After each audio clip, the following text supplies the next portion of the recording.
Greetings, my brothers and sisters.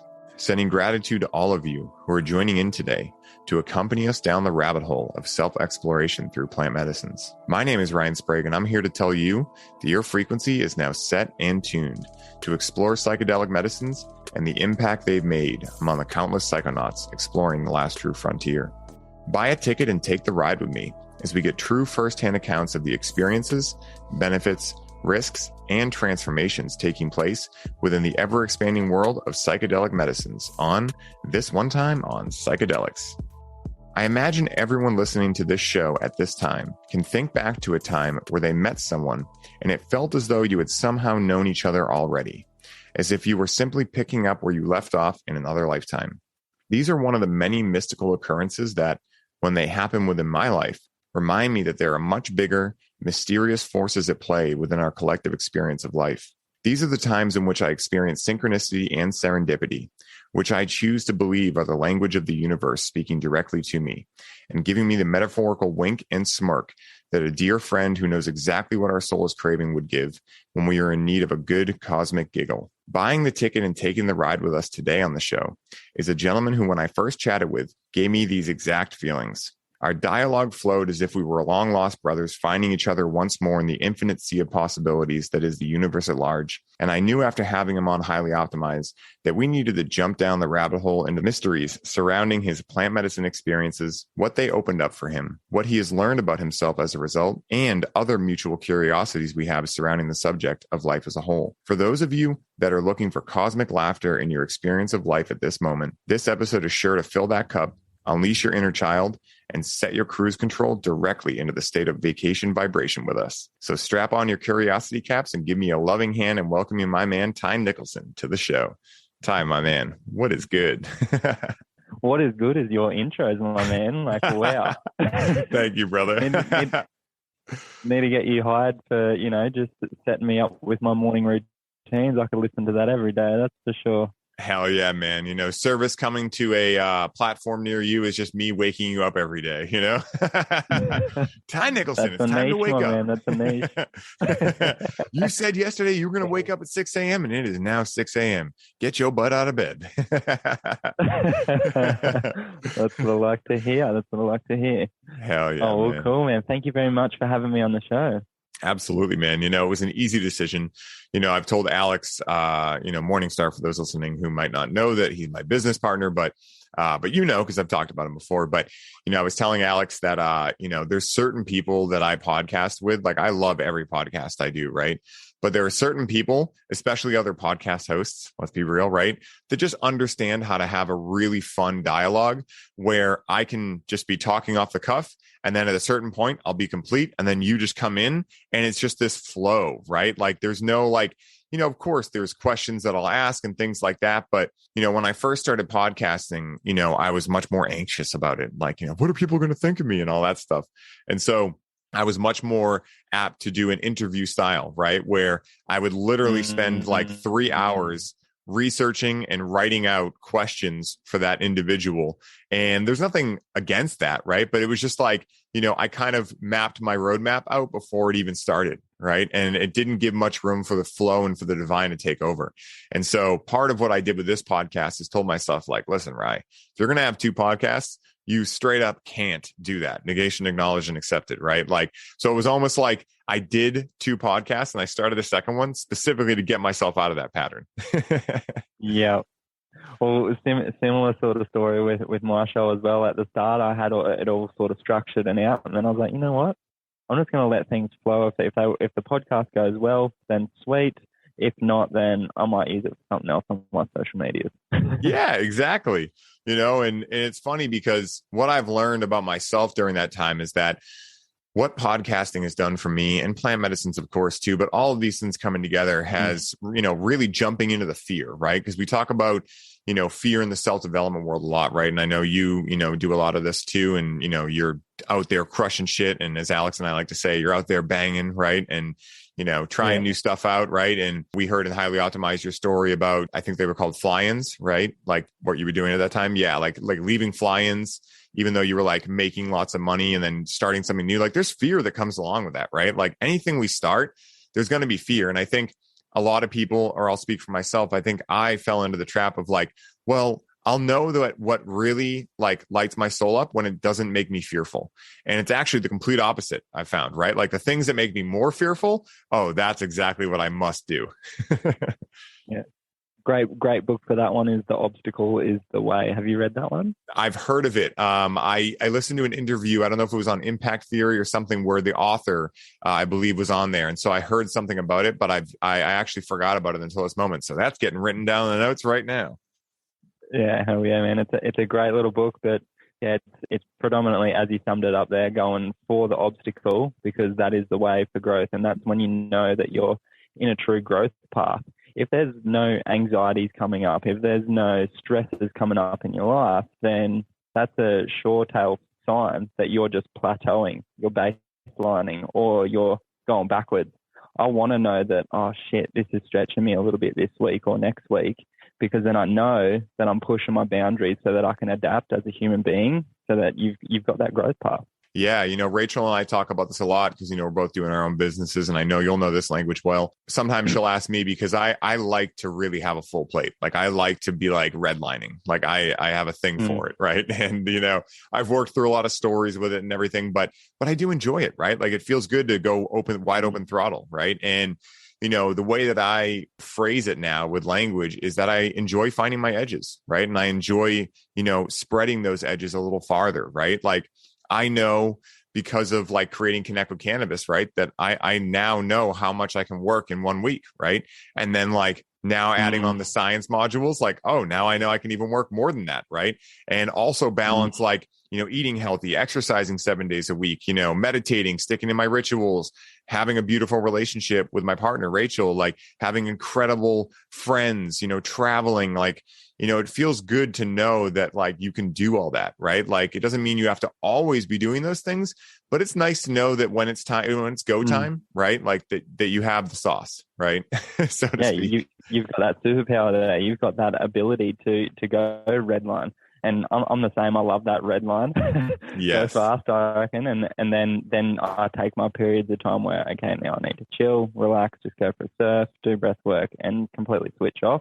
Then red line again. That's how I like doing things. Yeah, man. Absolutely. And that's like, we hear that saying a lot, your yes has no power until you learn to say no. And while that's powerful enough, I made it more personal for me, which was your on has no power until you learn to turn off. Right. And so like that is the metaphorical statement of yin and yang wrapped into a personal affirmation, right? Which is like, Ryan, it's great as we're talking about to be able to redline. I think we talked about this a lot in your podcast too, right? To be able to redline, but it's also equally, if not even more important, to really be a master of relaxation. And that is something that cannabis specifically has helped me with a lot in my journey, because what I realized when I found myself in patterns of unconscious use with cannabis was that, oh, I'm simply relying unconsciously on cannabis to help me relax. Once I was able to do that, I was like, okay, well, let's go to the complete opposite end of the spectrum. Let's not use any cannabis for a period of months. And then when I realized, it's like, oh, wow, I really suck at this whole relaxing thing. And so then ever since then, for the last 2 years, I've chosen to interact with cannabis on weekends. And usually I was always a nighttime user only. So, but every once in a while, on the weekend, I'll throw my routine to the side and I'll go for like a walk interacting with cannabis and just explore nature as if it's my first time looking at it. And, what I've realized is that, like what this plant, to use cannabis as an example, and of course we'll get into many psychedelics, but what cannabis in particular has been able to teach me is that it's really like my Mr. Miyagi for relaxation. Like, hey, when you're relaxing, this is what it feels like. And the big aha moment I had recently was that it feels exactly like when I'm fully relaxed on cannabis, it's the exact same feeling I get when I'm fully in the present moment, even when I'm sober. So it was like, cannabis invokes presence.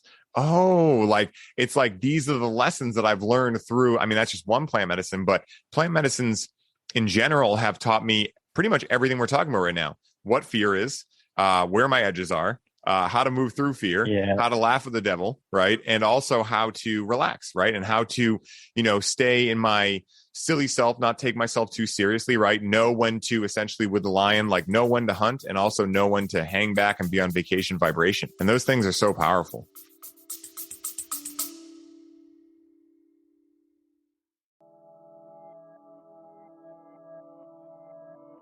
Hey, everybody. I hope you're enjoying the show. I wanted to take a quick moment to let you all know that the doors are officially open for the Conscious Cannabis Collective. And as such, this is the last week you can sign up and receive all of the bonuses we're currently including. This is the last time I will be personally onboarding those of you who sign up with a complimentary one-on-one session, and you'll have the ability to get the Grow with Cannabis course for free during this limited time.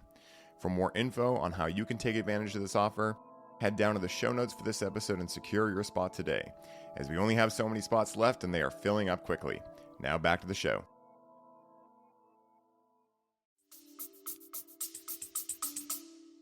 Yeah, man, and I love that you brought that up to your awareness that it was helping you have that presence, and that's come up for me as well, because one of my favorite things to do is go surfing, right? And there, to me, that is a sport that is pretty unique in a way that is something that I'm completely in flow state, and I'll be like 3 hours feels like it's just gone, because I'm so present right there and then. Like if you're not present while you're surfing and it's a decent size sort of wave, you can get pretty hurt. So if you're not on full awareness of your spatial awareness, then you're going to get smoked. So I love surfing for that, but then combining the two of cannabis and surfing, like that's like if it's a nice sunny day, small waves, you've got your mail out, like that is some serious bliss and relax time and presence. It's amazing. And I think that's why a lot of surfers have that correlation between, smoking weed and going surfing, because it just puts you in the moment and you're fucking grateful to be there. Yes, dude. My equivalent of that, I've always had this weird irrational fear of sharks, which actually I guess isn't too irrational now, because, over the last 10 years, it might be less than that, but roughly 10 years, Boston, like Massachusetts, specifically Cape Cod, has now become essentially all right, here's what happened, right? So I guess there's always been a very small amount of sharks that come up this way. And so then Jaws was made, right? And Jaws was filmed off the coast of Boston on Martha's Vineyard, similar to how, Sir Mix-a-Lot, when he first came out with I Like Big Butts and I Cannot Lie, the trend was to be skinny, right? Like very, very skinny, right? In the 80s. And then that comes out, and now the trend is to be muscular and thick, right? And so it's funny how when a bunch of people are unconsciously, maybe so consciously as well, chanting the same thing, it brings it into reality, right? So we create Jaws, we create all this hysteria on the Cape for sharks, and now it's literally we beat out Australia in population of great white sharks in the summer. It's so crazy that pretty much in the Cape, there's just beaches where they're like, hey man, just don't go in there. It's pretty wild. Yeah. That's a super common fear for people as well, isn't it? The shark vibe. And I've had a couple of moments with sharks, but nothing too bad. The scariest moment that I've ever had with a shark, because I used to do crayfish diving up in the Torres Straits as well. So in certain areas, we'd be about 20 meters underwater. And there was this one time that I was under, and when you crayfish diving, you've literally just got a bag and you're shoving crays in it. You're pulling them off the reef and then just chucking them in a bag. That's it. So you don't have any weapons or nothing. So I'm 20 meters under, right? I see this big school of fish go flying past me. And I was just like, what is chasing that? Or are they just going for a cruise? So there's this big 6 to 8 foot shark, chasing these fish, and I'm under there with a handful of bait 20 meters under, and you can't go flying up because that can also give you a niggle. You get oxygen to the brain and you could die from that as well. So I'm like, oh shit. So I was just literally hanging onto this rock with this bag of bait pretty much. And I slowly got to the top, but it didn't attack me or anything. But that's probably the scariest moment I've ever had with a shark. But all in all, statistically, you've got a way higher chance dying in a car crash driving to the beach to go for a swim or a surf. Even being a pedestrian, I was looking at the stats as well, you've got more chance of dying as a pedestrian than what you do from a shark attack. So yeah.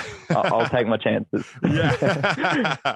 Yeah, man. And I'm so glad we're talking about these things, right, that have instilled fear in us, right? And, for me, this irrational fear of sharks and one could argue rational, but like you were saying, right, the statistics are you actually don't have that much likelihood of being attacked by a shark, let alone dying, right? Yeah, it happens, but we forget there's 7.5 billion people on the planet, right? Of course it's going to happen. Yeah. I mean, anything is happening at any one time. But I think one of the things that, or rather, I know that one of the things that's helped me so much with moving past my fears is interacting with psychedelic medicines. And I have to give myself some credit for doing so unintentionally the first, few years. I mean, God, over 10 years ago now that I started interacting with these medicines, because, in those times were the times that I was like, oh, there's nothing to worry about. And then fear can really hit you. And so I got to experience what like true fear was, true perception anyway, that I was dying, true perception that, I would never come back, things like that. And it was in those experiences that I was actually able to integrate, like, okay, well, I did come back. Okay, well, I wasn't actually dying, right? So what was that thing I felt, right? Like, is it simply a physiological response that we could chop up as cortisol, norepinephrine, adrenaline, all those things? Yeah, that's one way to look at it. Or is it primordial in nature, right? Is it deeper than that? And, that's one thing I'm really excited to get into with you is, when you first started interacting with psychedelics, I'd love to hear like how you first became introduced to them in general, but also what was the first time that you felt true fear on psychedelics? I'm really excited to hear that story tonight. Yeah, let's get into this. Yeah. All right. So when I first started interacting with anything outside of cannabis, it was mushrooms. And I had quite a bit of fear around psychedelics because I hadn't partaken in them. And, the media share things and your parents and whatnot because they've been fed that media and said, you'll go psycho and you'll be, in a straitjacket in a mental institution if you, go the wrong way with it. So that was my whole headspace around it. And I was just like, well, damn, okay. And when I was living in Bali, I had a friend there and he was like, hey man, do you want to have some mushrooms with me? So this was not like a ceremonial setting or nothing like that whatsoever. So we're having beers and having a bit of a party. And I was like, oh man, I don't know about that. He's like, no, you'll be fine. So I was like, all right, cool. And we went ahead and I just had like half a bag of mushrooms and I don't even know what the dosage of it was, whatever it was, we're about 8 or 10 beers deep. So just straight up fresh mushrooms down the gob, and they tasted horrible. That was my first thought about it. And I went into it, and then I kind of, you forget that you've had something because it doesn't kick in straight away or anything like that. So I was like cruising along, and then like, wow, things are starting to look pretty, and the colors are nice. So like, this is a bit of a party now. Sweet, cool. This is similar to ecstasy. Cool, awesome. And then I was, talking a bit more, all that sort of jazz. And then it got to a point where I was like, started to feel anxious. And I was like, oh, where's this coming from? And I had to leave single fin. And it was just in my head, I was like, what is actually going on? And I was driving a scooter, right, after 8 or 10 beers and half a bag of mushrooms, right, from one of my first, or this was my first time that I'd actually partaken in it. And I was driving along and I literally felt like I was in Mario Kart. If any of your listeners have been to Bali, like it's pretty loose over there. It can be. And I was driving along the streets, like all these signs and that just looked like I was literally in Mario Kart. And I was like, oh, dude, I need to go to my spot. I hadn't gone very far. I was only like half a kilometer. I've driven on this scooter, probably 10 Ks an hour. Yeah. And I was like, I need to go sit at Uluwatu there and just look off the cliff. Like that's what I feel like where I need to be. And I just had like this complete like overwhelming feeling of anxiety and like, as you said, that you've had as well, like death and all those sorts of things. Every single fear that I felt like I'd ever had up until that point just like rushed over me and I just did not know how to deal with it. I remember sitting there on the edge of the cliff with my head in my hands just going, when's this going to end? When this going to end? And I had no coaching around it. Like, it will pass over a few hours, all that sort of jazz. So that was my first experience. There's a bunch of fear coming up around it. I'd had beers leading into it, so I didn't really have any intention set for it. None of that. So that was my first experience with it. And after that, I was just like, I don't want to go near those things again. That was fun for, half an hour at the club. And then after that, it was just like all hell had broken loose in my thought patterns. And then I was just like, oh, wow. So that was my first experience with psilocybin on a psychedelic level.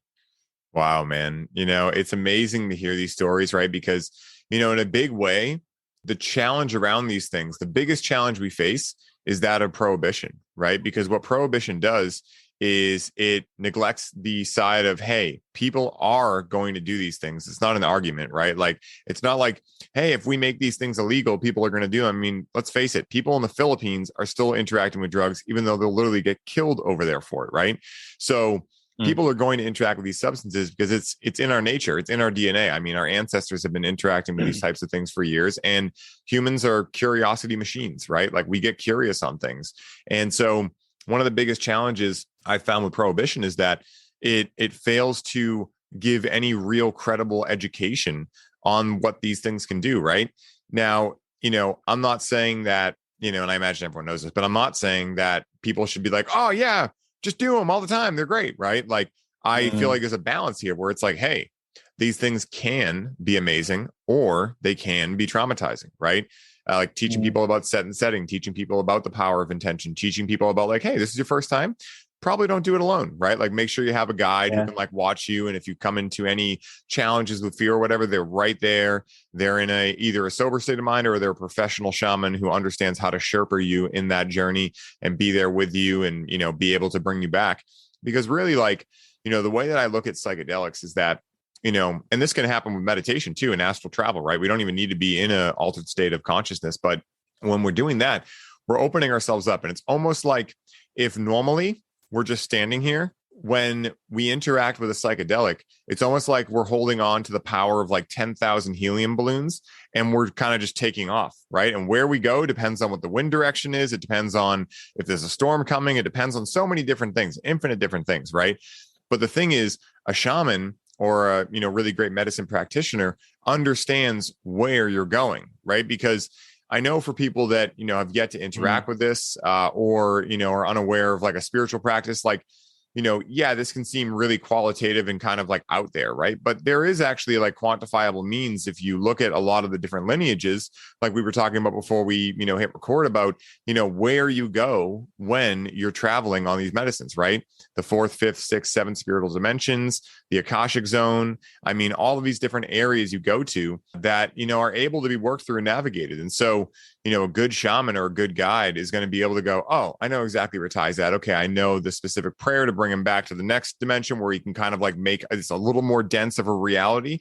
So, you can be like, okay, I know I'm still a human. Okay, I'm not dying. Boom. Then from there, it's like, okay, now you can have a good time again, right? And then eventually maybe you're ready to go back up to where you were, right? But, it's this, we talk about integration with regards to coming out of the experience, but there's also a certain level of integration that goes into the actual experience, right? Because you're disintegrating from typical reality, and you're integrating into a different altered state of reality.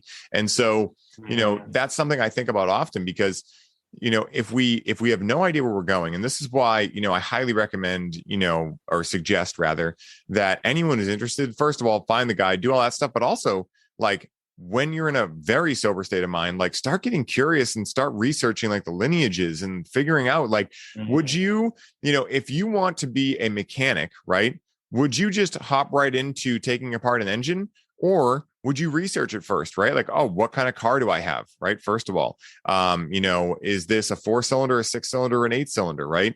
And then in that same regard, like maybe I should have someone there who's taken apart an engine before, because like, what if I like, end up putting it back together and I have 18 different pieces that didn't go into the final product, right? Like what happens there?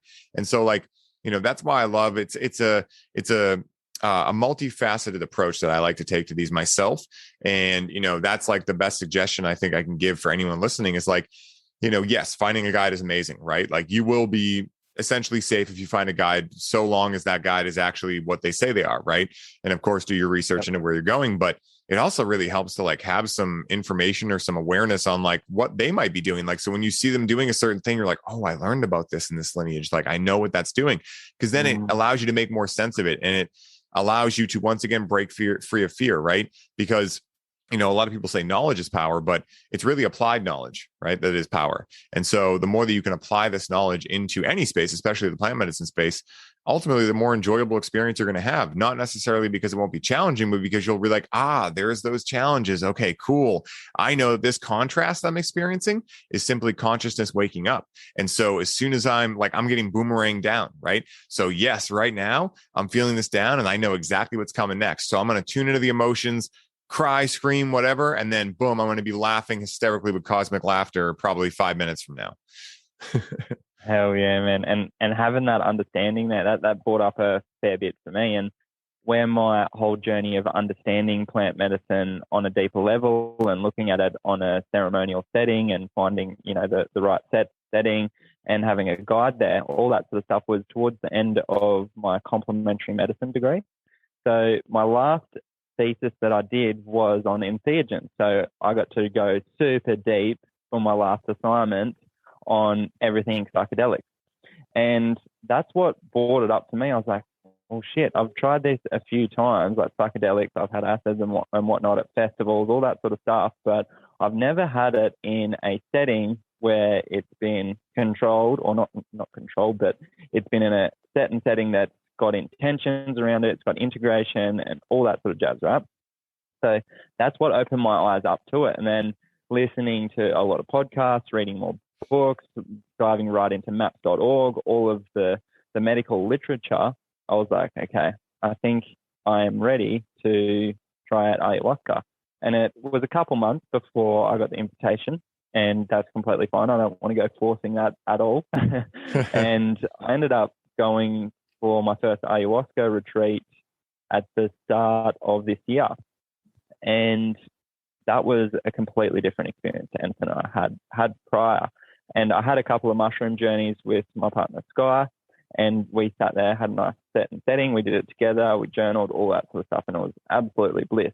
But one thing I do want to talk about is this ayahuasca journey, because it was pretty interesting. And and what I thought, because I'd done a lot of my last assignment on it, I'd done all this reading of books and listened to podcasts, like listened to all this stuff. I was like, cool. I know when I get to this certain point, I'll just surrender and it'll all be okay, and the medicine will do its work and I'll be fine, right? So I'd signed up to this retreat. It's a 3-day retreat, and we were to sit with ayahuasca each night. And it was a full, setting. It was mainly Brazilians there, and then a few Australians. And it was one of the ones where they're singing all throughout the night. It was amazing. So I've gone in, I had my first couple of cups of ayahuasca, and I was sitting there and I felt absolutely terrible. So that's my whole experience. The whole night was absolutely tough. It was really hard. And I just felt sick, but I didn't fully purge. And I was just had a headache. I was having visions, but it wasn't like the fun loving, this is great, this is fantastic. It was like, this is fucking tough the whole way through. And I had set the intentions prior to it to deal with some of my childhood and just see what came up throughout that.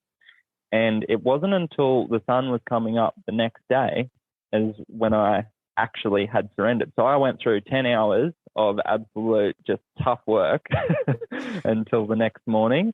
And what happened, and I realized that I was holding back my purge. So when I really did, I don't know what it was, maybe it was self-conscious of spewing in a group of people, any of that sort of stuff. So I don't know what exactly it was, but when I did fully let go and was like, into the bucket, it was all kind of sweet. I was like, oh, that was a bit of a weight lifted off my shoulders.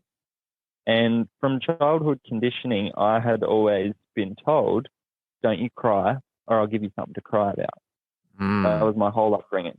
So every time that, I'd hurt myself or, I was in trouble from my old man for something I'd done at school, that was it. He'd give me a flogging. Don't you cry, I'll really give you something to cry about. So that was all of my emotions coming up at that time. And what happened after that big purge, I stood outside, the sun was coming up and it was absolutely gloomy. It was raining. And I just went out and stood in the rain and looked up at the sky and had the biggest blubbering mess of a cry. Those full body cries where you just completely, yeah. And I hadn't cried for a couple of years prior to that. It's been quite rare for me to have that emotional release of crying. And when I surrendered with the medicine, had that big purge, I went out and stood in nature, and I truly felt love for the first time, completely wholly, not just from anything, but with myself and comfortable in my own skin. And that realization, it was just like rainbow tears coming out everywhere. It just felt like, and I was just like, this feels, and then it was just into that bliss state. So even though it was tough the whole night, up until that moment, it was 100% worth it, but it was not easy. And to me, as we're talking about being on that growth path, the anxiety's coming up, and we know if we're on a growth path or we're plateauing, that's what happened for me there. That was the pinnacle of me pushing to the end of like holding on to things and pushing my emotions down. It's the same thing I did that whole night, even though I had all the book smarts and whatnot. You don't know what you're going to get till you know what you get. Yes. And that's what came up for me. And it was just complete, just utter bliss after that for me, and having that big release and cry. And now I have had the ability to cry more regularly. However, I'm still working on being able to bring up those emotions. And it's, as men, it's quite tough with the condition that we have, throughout our whole life. Be tough, don't show weakness. What is up, ladies and gentlemen? I wanted to stop by while I had your ear and share a very special announcement with you. You may have heard people say that we are facing an epidemic of loneliness in the world right now. We believe that this is only half of the story, and that the real epidemic and the root of feeling loneliness is a lack of connection. Do you want to connect to more purpose and passion with the important work you are doing? Do you wish you had closer friendships with people who understand you, listen to you, and are truly present with you? Are you wishing you and your partner could move deeper into love together? The connection in all of these areas comes down to the one most important element of connection: the ability to connect with yourself. If you are ready to see change in your life, if you are ready to feel differently when you wake up in the morning, if you are ready to step into the life you envision for yourself, the first and only route to making these changes is settling in, quieting down, and being able to connect to yourself. Now, this can be a major challenge in today's world with media, culture, and other energies that pull us out of our ability to connect. When you've tried fitness, meditation, and other self-development practices and still find yourself feeling alone and lacking connection, you may be feeling out of options and wondering if you'll ever be able to tap into your full potential that you know deep down is possible in your life. What we have found in working with our clients is that plant medicines, and cannabis in particular, can guide us in having the experience of what true connection looks and feels like. In this way, cannabis can act as a rite of passage for connection and a gateway toward the spouse, tribe, mission, and life you know you are ready for. Now, the pitfall here is that many people become codependent on the medicines, such as cannabis, and expect the medicine to do the work for them. If this continues, what will happen is the user will find themselves reaching for more and more cannabis to feel connection, without taking ownership of their role in the outcome of their experience, and thus they will fall into repeating the same painful patterns. As Zen Buddhism teaches, how you do anything is how you do everything. Therefore, if this painful pattern is showing up in your relationship with cannabis, it is likely a reflection of the same patterns you're experiencing in your friendships, romantic relationships, business, and your relationship with yourself. Learning to work with cannabis effectively will supercharge your experience and will help you get the result you are actually seeking, which is connection. We created a program to support seekers and high achievers like you in doing exactly this: to learn how to work with the healing power of cannabis to connect you back to yourself so you can unlock purpose, passion, and creativity in all areas of your life. What this program will give you is the long-lost user manual for cannabis. This user manual will teach you how to connect with cannabis correctly so that the plant can act as your spiritual aid and ally in life, just as our ancestors understood and practiced. If you're ready to unlock the full power of cannabis, meet like-minded people on the same path as you, build more purpose into your life, and have the most fun doing homework you've ever had, this message is for you. To learn more and qualify for your spot in the program, hop over to our Instagram profile at highly.optimized and book a discovery call. The conscious cannabis revolution is here. Will you be joining us? Sending all of you love. Enjoy the rest of the show.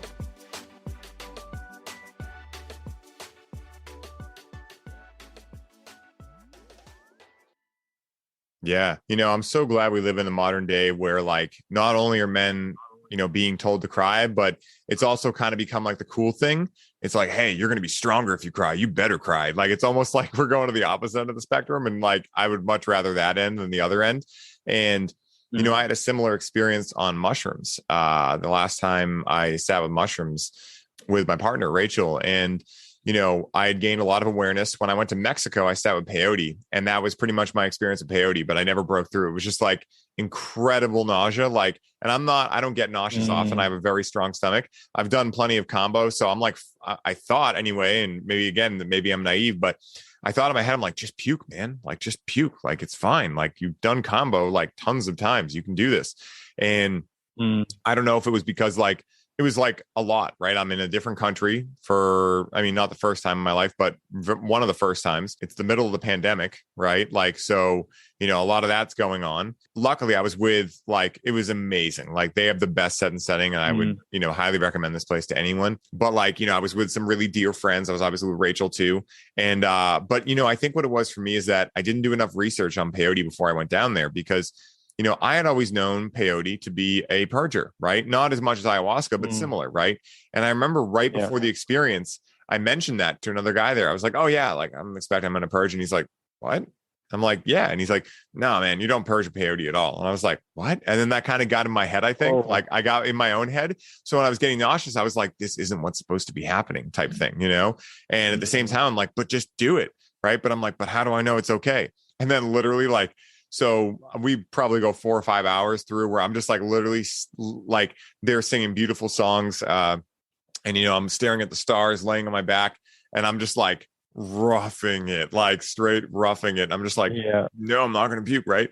And so it was funny because then I started to feel better and, the effects start coming down after what seems like hours and hours. And my buddy, who's from Mexico, he's like the biggest love beam you'll ever meet in your life. And so he's dancing in little silkies, right? Like just dancing, like just going for it, right? Like this guy, the musician there, amazing friend of mine. He's like playing, he's one of them, him and his wife do the most incredible music I've ever heard, like literally angelic. I was at a part of a cacao ceremony they did there, but also more recently in Austin, Texas. And his wife's voice, I like it is literally like an angel is speaking. Like her inflection and her articulation is perfect. And with her accent, it's just like unreal. Like I was like, wow, whatever that voice is, like unlocked codes in me. Like I still don't understand what happened, but like, so he's dancing, just having the best time ever. And then the musician switches the tone, and all of a sudden, I just like see him stop dancing. He just goes, and just pukes directly into the fire, right? Which is the most badass thing I've ever seen. And everyone's like, yeah, good purge. And, Rachel had puked prior and we didn't know, like, is it like, I mean, we didn't expect anyone would get mad at us, but at the same time, we didn't know. So like she had puked over in the bushes and they're, basically after they're like, yeah, you're supposed to puke right on the fire. And I'm like, dude, that is the most metal thing I've ever heard in my life. That is so rad. Like, just like, not only is it supposed to happen, but also you're supposed to puke directly on the fire in front of everyone. And I love that because it's essentially like, it's purifying you, right? Which again is what ayahuasca does too. And a lot of these different medicines do. But when I had done mushrooms, I finally was at the point where I understood enough about my own self. And, I was like, I am harboring a lot of stuff in here around my father passing away and, like watching family members' health deteriorate and taking a lot of that on and just, like not even feeling like I couldn't cry because I was very fortunate. I grew up in a household where my mom and dad were always like very okay with however I showed up, and so like that was also part of it too, is like, why is this so hard for me? Like I shouldn't be, I'm shooting all over myself, like it shouldn't be, there's no reason, quote unquote. Right. But it could be ancestral from 8 lifetimes ago. Who knows? Right. But so I set the intention. I was like, I want to feel it all. Like, I want to feel it. I'm ready. And, so we take a heroic dose of mushrooms, and it's weird calling it that. I'm just going to call it 5 grams of mushrooms. So like, cause there's nothing really heroic about it. Terrence McKenna uses that language, but like every time I say it, I'm like, that's cringy, So I took a large dose of mushrooms and, I felt myself coming up, the werewolf stage, as I call it, where like, you're shaking and you're yet to become into that realm. So you're like in the bridge period of like between the normal state and the altered state. And so you're shaking and you're kind of like, oh, like, you're turning into the werewolf. And so I hit myself with some hape. And it was at that moment that I really realized what tobacco did, because it was like from like, to just like I felt like frequency healing. Like literally, I felt like I was a frequency that was just completely balanced. And so I'm having this great time. Rachel and I lay in bed, and I'm having my great time, and she's off having her own experience, right? And I thought this is like actually a funny thing to talk about. I thought that she was like watching me because she was kind of like sitting up in bed and I was laying down, and I was like completely surrendered. Like I was like, I am a goofball right now. And I see her like kind of like I thought she was looking at me, but really she was like in another parallel universe, just repeating a mantra to herself to kind of anchor herself as much as she could because she was taking off. And so she's sitting there and I'm just talking out loud, like expecting, like thinking she's listening. She's not at all. And so I come to this point where I'm like, yeah, blah, blah, blah, blah. Oh my God. Laughter is kind of like crying. And then boom, it was like literally, I felt it shift. I felt it move inside of me. And I had the best cry. I hadn't cried literally like that in probably 15, 16 years.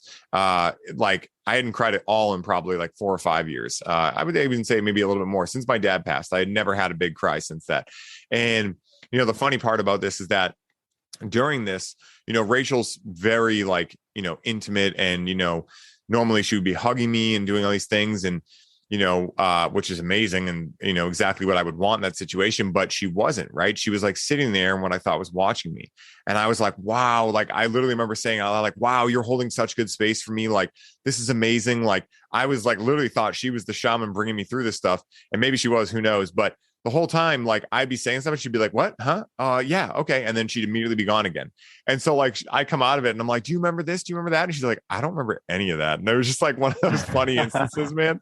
So yeah, it's amazing. Like, these medicine's ability when done intentionally, to open stuff up. But the thing is that you have to really understand what, can of worms you may be opening with that, like at that point I was like, listen, the hell I'm living in daily, like I'm ready to feel all of it. Right. But there's ways to phrase that of like, I'm ready to feel what I'm ready to feel, like, and so, there's different levels to this. Right. And of course, like, depending on if you have a guide, like that can be a safer place to be like, I want to feel it all. Right. And so, it's interesting. And it's curious that we had a very similar experience. I feel like this is similar in a lot of men I talk to, about being able to really tune in and invoke emotions that are quote unquote undesirable, crying and all these things. But it's in those moments, like you were mentioning, that we realized that Joseph Campbell was dead on when he said, bliss is any emotion felt all the way through. Right. Yeah. Hell yeah. And having that feeling of complete love, like that is a feeling that you can't explain it until you have had that feeling. It's every cell in your body is just lit up. And to me, having that cry and whatnot, that was true strength because it is showing that vulnerability. Like how strong is it to be vulnerable in front of people that you don't even know or have you only just met for the first time? To me, if you're doing that as a man, that is true strength. And yes. I don't care what anyone says, but if you haven't got vulnerability, you can't speak or whatever, you're just holding everything to yourself and you're not sharing, then it's pretty hard to grow as an individual. You just kind of stay there and you'll sit in that misery. And I find that psychedelics is such a cool gateway. It's so nice to step into that space. I'm not saying it's for everyone, but on the other side of that, it's nowhere near addictive whatsoever, a psychedelic experience. I am feeling called to it again. However, there's been things that have, it just hasn't felt the right time, but I'm not like craving to get my next hit of psychedelics. And especially if you have those hard scenarios, after that, you're probably going to be like, all right, I might pump the brakes for a couple months after this. So I think that's something that we could dive into a little bit here is the other side of it is is it addictive and what are the things that can come up? Is there anything that from your experience that have sat with you after psychedelic experiences on a negative? Because I've always had conversations around the positive. I have definitely had negative experiences and more often the negative experiences have stemmed from not being in the right set or setting or consuming it when I wasn't aware of it, which we can touch on that story at EDC after I hear a bit from you. Yeah. One thing I wanted to touch on too, because you brought something up for me, I got to download when you were talking about, what real strength is, right? And think about this, right? in some way, shape, or form, I imagine most of us, I'm careful to say all because it's a big world, but I imagine most of us have formed unconscious beliefs, no matter how amazing our lives have been, that we don't deserve love, right? And so what is more strong in those moments to choose to feel all the love that we truly are, right? Like that is what really, when I experience crying and like surrendering, it's like, it's almost like it's work to not feel the love, right? It's work to not feel the love that we are, right? We are like, love is the governing force of the universe. So it's conscious work, right? Whether we realize it's unconscious work, rather, there's all these patterns and programs like, nope, can't feel that good. Nope, can't feel that good. Right. And so in that moment, we let it all go and we choose to feel it all. Right. And it's like those moments where our partner, especially like, as men, I imagine you do this with Sky and I do it with Rachel, where I can just tell when she's had a hard day. And it's like those times, she's such a workhorse, and I imagine Sky is too. Women are so strong, and there's those times where like I know what she needs. She needs an Epsom salt bath, and she needs to be pampered, right? Like, and I'll be like, no, you stay there. I'll go get everything. And she's like, but, right? Like she's like, but no, right? Because she doesn't want to like make quote unquote me do that. But what we realize in that moment is that she's not making me do it. I'm doing it out of love, right? And so it's like that same thing, like. When we're about to have that cry, it's like, no, but all these stories, like I don't deserve to feel it. And all of that finally just let's go. Right. And we're able to really tune into that beam of love, that infinite source of love that we truly are. And in that moment, that is the ultimate psychedelic experience. And you don't need to get there with psychedelics. So you can have this completely sober, right? Like, but I think I would argue that like love is the ultimate psychedelic, because like there is no better feeling in the world, and I wanted to touch on that because I was just like, wow, mind revelation. Heart revelation, fully, man. And that definitely brought it up for me too, because throughout psychedelic experiences for me, that's when I've had complete awareness of that true love. And I got that from DMT. One of the first times that I did that, I had a pretty much what do you call it? Timeline therapy. So literally I felt like I'd been shoved into this ball of energy, this white ball that coursed through my body like a ping pong ball. It started going faster. And then I just went boost, like to all of the happiest moments in my life where I felt love and that I had achieved something. So I went to the first time that I scored a try in football, the first battle that I came out of, like the first time that I got an A, all those types of things. That was my DMT experience. So it's one thing to have awareness of that love, but I feel like the next challenge after that, just as you were saying then, and especially speaking as a man, it's hard to accept that love as well. So accepting it is the next challenge. And for one, I'll put my hand up that I've struggled quite a bit of accepting from others, accepting love. So that's a weird thing, because you're just like, oh, maybe I don't deserve that yet. Like, and that's what that brought up for me. And having acceptance, like, the love's there, but accepting it, that's a bit of a challenge when you're telling yourself every day, oh, I've got to work harder, I've got to grind more, I've got to make more money because of this. I'll be happy when I do X, Y, Z. And if this, then that. That's the hamster wheel that we find ourselves on quite regularly, and I still do it. Yeah. I mean, I think it's part of the human condition, and you could relate it to karma, I imagine, right? Like, hey, like when you come into this world, right? I'm going to abbreviate this, but like when you come into this world, there's essentially these things that you've led over in previous lives that have taught you not to love yourself. And so every lifetime you have the ability to, get through one of them, to not get through any of them, to get through all of them, right? And there's no right or wrong answer. It's all good, right? Because what I choose to believe is we're infinite beings. And, so it's really like soul school, right? How well can you recognize who and what you truly are, which is God in the human form, right? If everything comes from one source, right? You can call it Ensof. If you're following the mystery school traditions, you could call it, God, you could call it source, universe, whatever, right? If everything comes from that one source, everything in existence, then how is everything not God, right? Like that's the thing that, really was like a huge revelation for me, because I had heard that and I quantifiably could say it, right? I could say like, oh yes, like everything is God. That's what I believed. But to have the direct experience of that, right, which is what we're talking about, to actually feel what that is, I mean, it is the most electrifying, most euphoric, most ecstatic feeling possible, I think, on the spectrum of feeling. And the funny thing is that it's not simply good, right? Like you can be feeling that pure love and be sad. You can be feeling that pure love and be angry. You can be feeling that pure love and have any of the other emotions, but love is the constant, right? Like in that situation. And I think that's like one of the coolest things I've realized is that, hey, it's all good, right? Like if I'm feeling angry, great. Like emotions take 90 seconds if we don't become attached to them to move through. Right. So that's what you see a kid, they'll be crying and about 90 seconds later, they're laughing again. Right. And then they're crying again. And then they're, they're excited. I mean, they're just moving through things. Right. But to the degree that we take things personally is the degree to which those emotions then become a story, which then becomes a program, which then becomes a way of living.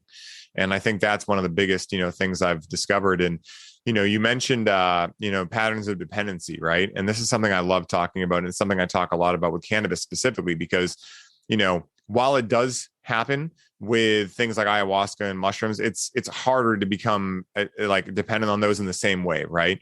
And I'll actually break this apart, because what I actually believe is that nothing is truly addictive, right? In the sense of how we perceive addiction. And for sake of this conversation, because it could be a big rabbit hole, we'll stick to plant medicines, right? Of course, there are things that are physiologically addictive, right? Opiates, cocaine, things like that. But we're going to stick to plant medicines. That's, what the podcast is. But what I think is, that while like people are like, oh, cannabis is addicting, right? I hear that a lot. It's like, yeah, that's just an externalization of personal power. You mean there's this demonic plant that's just seducing you into it, or you're hurt and the feeling of comfort you gain from something like cannabis is addicting, right? Because you didn't know you could feel that good, and you don't know how to feel that good in your typical state of reality. So then you externalize your power of, oh, I can't feel that good unless I interact with cannabis, or unless I eat sugary foods, or unless I do, really anything in life, right? And so while there are things that, yes, quantifiably are physiologically addictive, I think that in most cases, I've talked to many addicts that have been addicted to some of these actual physiologically addictive things too. They say that like kind of the easiest part, and none of it is easy, right? So I don't want to trigger anyone with that word, but when I've talked to, like, one of my best friends went through heroin addiction, and he's told me, he's like, listen, like the physiological addiction part sucks when you're getting clean, like it's terrible, right? But that's not the hardest part.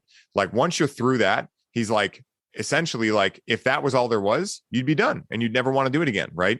But there's something much deeper, right? And so the deeper thing is like the patterns of hurt, right? The patterns of emotional stuckness, right?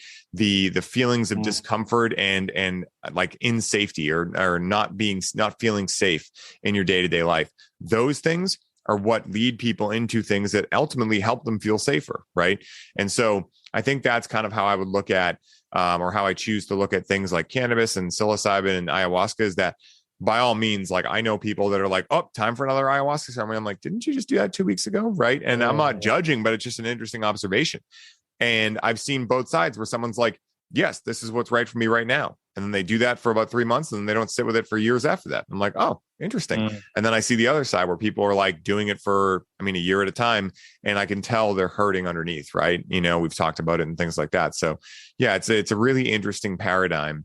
And, but what I choose to believe, especially with cannabis, is that, but really with anything like we explored, is that, the feelings of comfort are what are addictive. And the more that we make these scapegoats in society of like, oh, don't go near that because it's addicting. It's like, well, that's not even the full equation, right? Like, let's start teaching people about emotional awareness, right?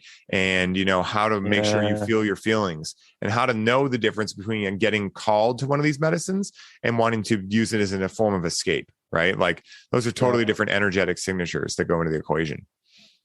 Yeah, a coping mechanism or a healing mechanism. Like you've got a choice there. And if you're a person that does, hasn't done any self-work or self-development to have any awareness of thyself, and then you're going ahead and using cannabis and you're in a bit of a negative way, and then you're like, oh, well, I just got this big, nice, warm hug in the evening. I can relax, my brain switched off. I can, watch a bit of, Joe Rogan or Netflix or something. I'm chilled. I'm going to have a mad sleep and I get hungry. Cool. Perfect. And then that's when it gets into the loop of over and over again of coping. And then that's not really having too much benefit other than just right then and there. And that's the difference. And what you do with you connect with cannabis is smashing that stoner archetype, which I love that slogan. yeah, bro, let's get into a couple of the experiences that I've had that weren't so positive as well. And I do want to touch on this because, we do have a lot of conversations around the positive stuff. However, my ayahuasca journey was quite tough up until it was amazing. And the same sort of thing, but it wasn't the times that I've had semi-negative experiences was when I've been using it as a party drug. And we connected straight away when we said that we'd both been to EDC. So yes, interesting story with that one is when we're walking in, so we always did this with our mates, is like, you pull the short straw, you're the mule bringing all the stuff in. Yeah. So my mate, he'd pulled the short straw, so he had to carry on the way in. So I was all good, sweet. Yeah. We'd had a few drinks leading in, and on the way there, he was real nervous about it for some reason, which is understandable. And when we got into EDC, and then we're like, all right, cool, it's time for a bit of a dabble, and we'll get a bit of vibes going, feeling good with some Molly. And Craig was holding on to the package, and he went into his pants to grab it out, and he's like, oh, bro, I've dropped it. I was like, because he was like clenching that much and like had that much like stress about it. He had his undies. Oh my goodness. I was like, damn, bro. All right, cool. So we knew what we had then, but then we didn't have it. So what do? We were camping there. So we were like, okay, we'll spend a couple of hours around, go for a bit of a search, see if we can find anything. If not, we'll go back to the campsite, get some more and come back in. And I just seen this one guy, and I was like, yeah, he's the guy. He's got something for sure. So I went over, had a bit of a yarn to him, and he's like, bro, he's like, these things are amazing. Here, do you want to try some? I was like, cool. And he ended up giving us some pills. We thought that they were MDMA. So they were actually Tesla pills. So he's like, dude, they're the perfect design of ecstasy. And I was like, that sounds great. Cool. I'll give it a try. You're really selling this. Luckily, yeah. I was like, cool. Well, I'll have half just because, I didn't want to send it straight away at the start of the day.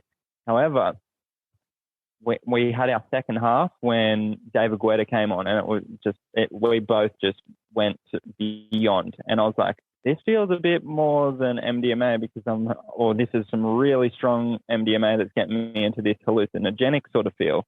And anyway, like Craig, my friend, he didn't handle it very well. So that was the experience there, and I had to like walk him out. And by this time, I was literally like hallucinating big time, and we'd had a fair bit of terps throughout the day, like drinking and whatnot.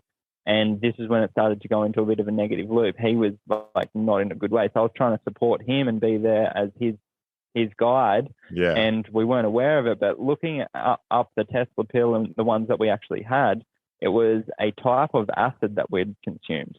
So it was acid mixed with MDMA, which was a whole nother experience than just MDMA. And when you're not aware of consuming a psychedelic and then you're in the depths of it, especially at somewhere like EDC, there's some scary shit. Yes. So that was that was the first day at EDC for us. And I still had a great time because I was just loving the moment, the energy. And I was just like, I'm just surrendering to this, but when we did get back to the campsite, when I wasn't in that like high energy sort of vibe, I had some wild stuff going through my brain then, and I did not sleep a wink that night. And it was just a battle. I was like looking at Craig, just like, is he going to be all right? Am I going to be all right? And that was like the loop that I was going in. So that we've got to be aware that there is, circumstances that can be not so blissful with these psychedelics. So.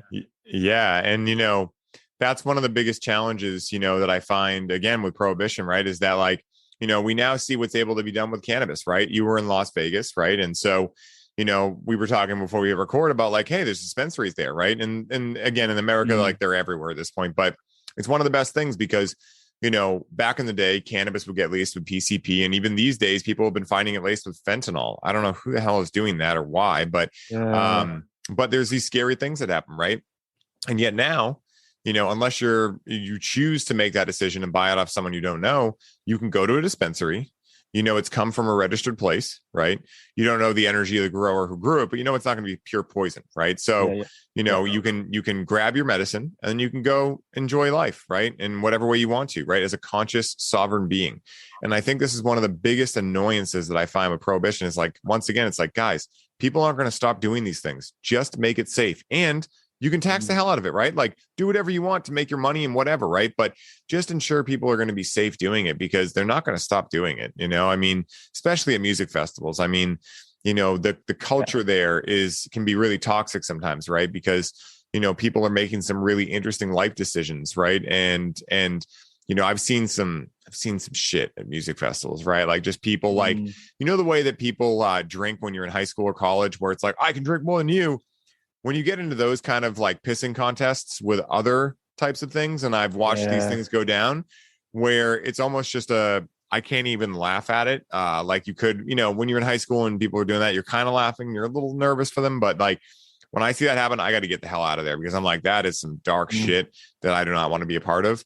And it's straight up scary, because people are messing with their lease on reality, like, and a lot of times, like, while festivals are amazing, they are, a lot of high stimulation, right? And so you think about an upregulated state of your nervous system, where you are releasing cortisol, norepinephrine, adrenaline, right? Which aren't inherently bad, but then you're mixing these other things in. And a lot of times, like, it seems like you guys prepared, in a good fashion, right? Like, I imagine you ate well, you had water, things like that. But I mean, again, I've seen some people that I'm just like, I don't want to be near you, because I don't want to have to go through the trauma of having someone die next to me. Like, and that is a really scary feeling to have, and yeah, that's why, like, these days, like I pick and choose what festivals I go to.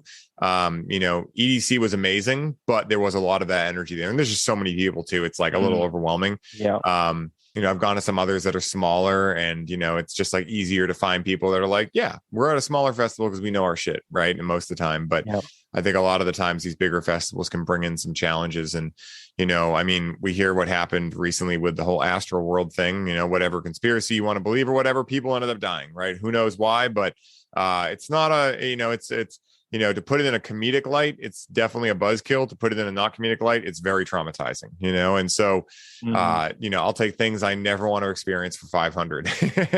And I think that, these things are so important to talk about. And it's one of the, the best reasons that I have found that I love doing this podcast so much is because I can really, illuminate these things, right, with the guests, and, be able to hear these stories where, yes, you experience pure love, right? But also, these are other times where, things got challenging, right? And it's important to understand that those are possibilities, because when you understand the full range, then you're better equipped or more well equipped to be able to make a conscious decision, right? And use discernment of like, is this worth it right now? Is the juice worth the squeeze, so to speak, right?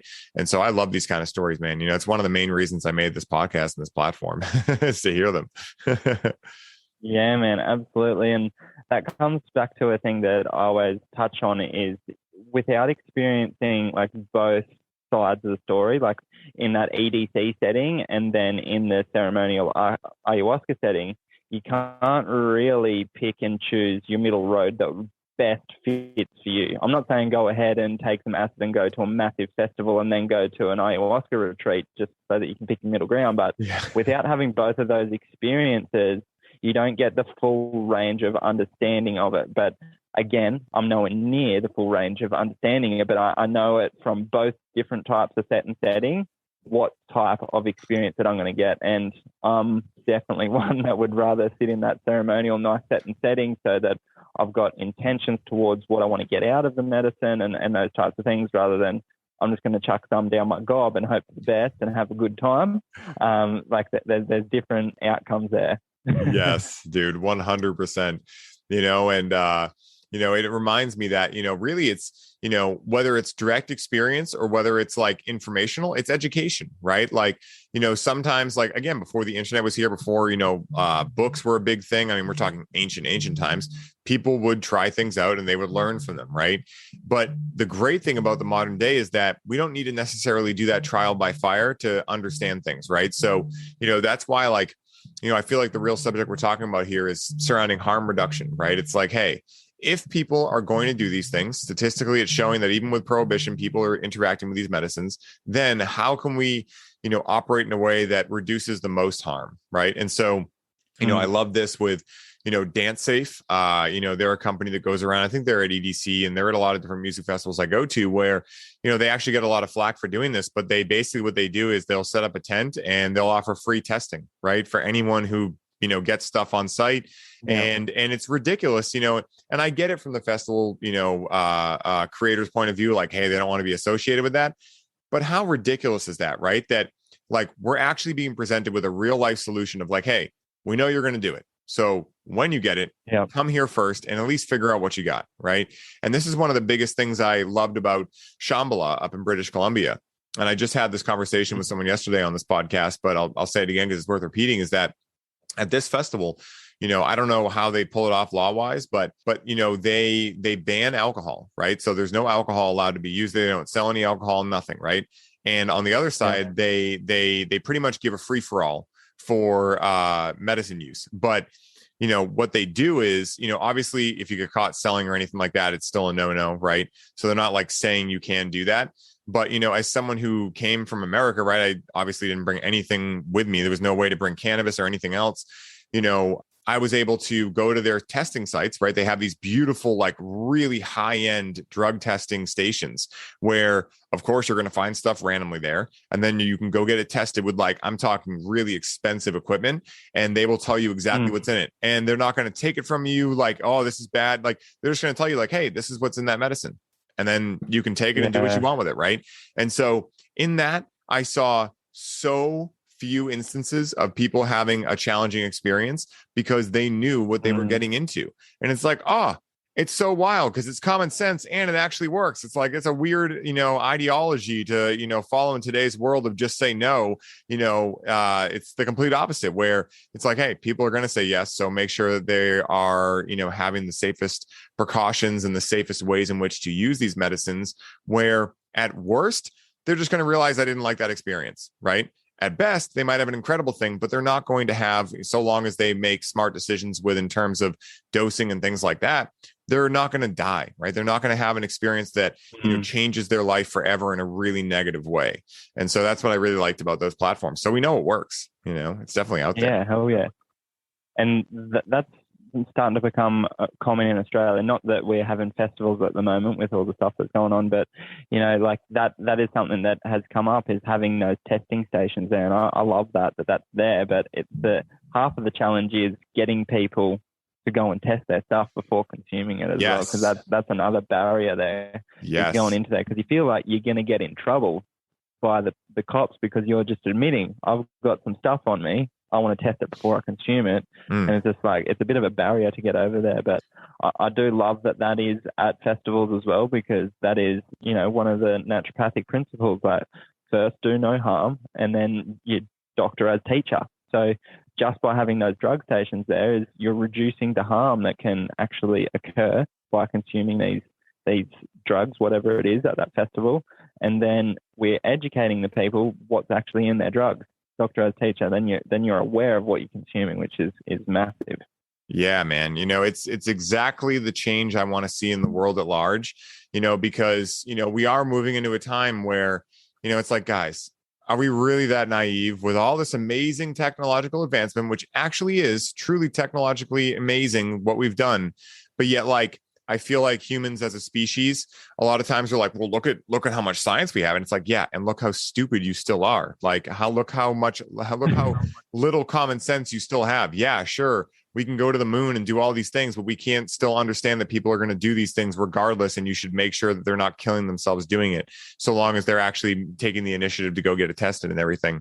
And so, yeah, it's an interesting paradox. And, it's something that, I really do feel the tide is turning on, and I'm really excited to see what continues happening. And, man, this has been an amazing ride, dude. I'm so excited we got to do this, man. I got to hear your stories. We got to laugh, of course, the cosmic giggles that you and I always have together.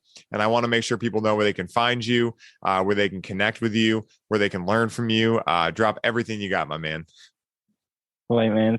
Thank you very much for the invitation there.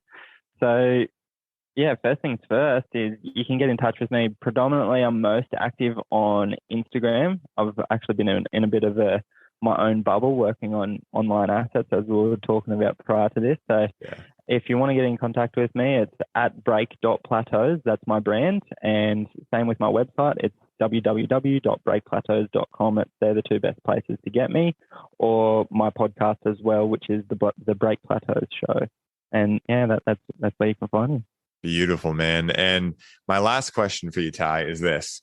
If someone listening was just swayed by you to experience psychedelic medicines for the first time, what is the one piece of advice that Ty Nicholson would offer them in order to allow them to have the smoothest experience possible?